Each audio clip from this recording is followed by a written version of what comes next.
As a big body, you know what I'm saying? A lot of his releases, remind you of Mike, very tall guy, not really quick or nothing like that. Not a, pretty top end guy. But, as far as ball skills, going up, attacking the ball, being able to place his body in front of the defender and do his thing, that one really makes me, think of Mike Evans. How about the Texas quarterbacks? It seems like one thing you can do when the play breaks down, he's able to gain some yards with this. I mean, we've seen that before. Pretty good guy, very, elusive when his reads not, break down, being able to scramble and get extra yardage, and not really a slide guy, which we like. Where have you seen that before this season?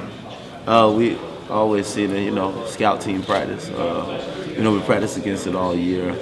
Also when we played Alabama, having to contain the quarterback, at the same time, not letting him get outside the pocket. So we're pretty familiar with that type of quarterback. Richard, how have things been since DeAndre made his announcement that he wasn't going to play? I know he practiced through last Thursday. Was that when you found out he wasn't going to play in the game? Yes, sir. I found out, a little bit after y'all found out. So it's just, I'm so proud of Dre, and the things that he did for this university. I seen some on the internet like he had been scored on in like 724 days, something like that. Like that's some amazing accomplishment. Things that he did since he was, on the field that can't be replaced, and he really set the standard high. Being the guy that he is, man, being a mentor to me and my fellow teammates. And since he wasn't practicing, he was there, coaching us up, on the sidelines, making sure we do everything we need to do because, we're next up. The things that he did, his time is up. He did everything that he could. We wish we could have been playing in that, playoff, but, things didn't go our way. But, he's here, cheering us on, being a great role model and a great guy that he is. So I really appreciate that from him. What about the young corners? Tyson, I guess, Webb. What have you seen out of them? Stokes? I mean, they're kind of on the spot now. I mean, yeah, definitely, but that's what these guys came here for. There's no adversity. We always knew that, Dre was a senior and that he was going to be able to leave, so we had our guys being prepped all season to being able to step up in this position to make these plays. It's not something that shocks us or anything like that because we knew at some point we was going to have to, answer the bell and be able to, move forward. And I think this is a great game to be able to show that how we doing. Richard, what does the secondary look like, you think, without a possible top 15 NFL draft pick with you guys? It still looks great. Obviously he's irreplaceable, but at the same time we got guys that still can cover and that came here to cover, came to the University of Georgia to do their job, and which is, cover receivers with. And I'm pretty confident in these guys, man. Everything that we practiced for all year, is being put in place. It's time to do it. We see Stokes on one side and Campbell on the other for now? Yeah.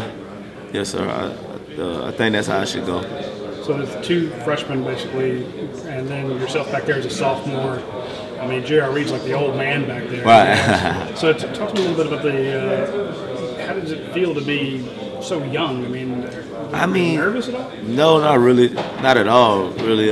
These guys have been prepped all year to do this, It's not like we just got these guys off the street, we made them just come play corner because Dre not playing.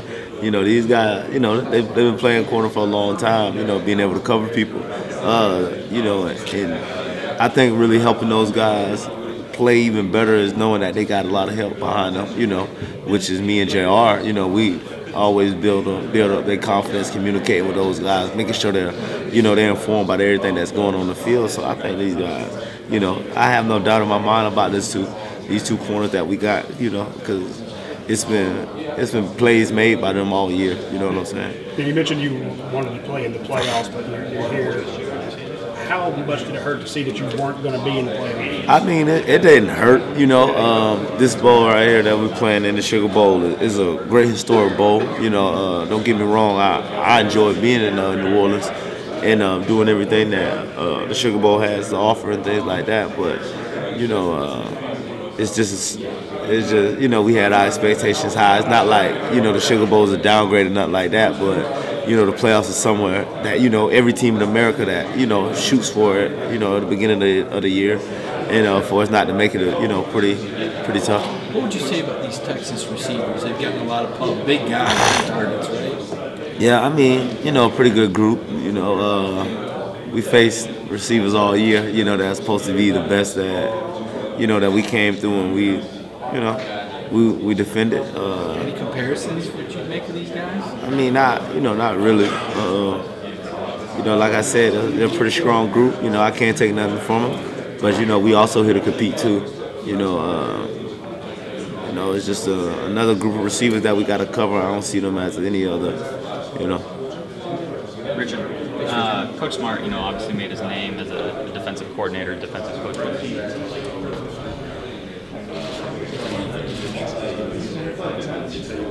I assume you guys got me, JT Dooley, and Tommy Bush. Yeah. Have y'all had any? We want to be tech, just the three.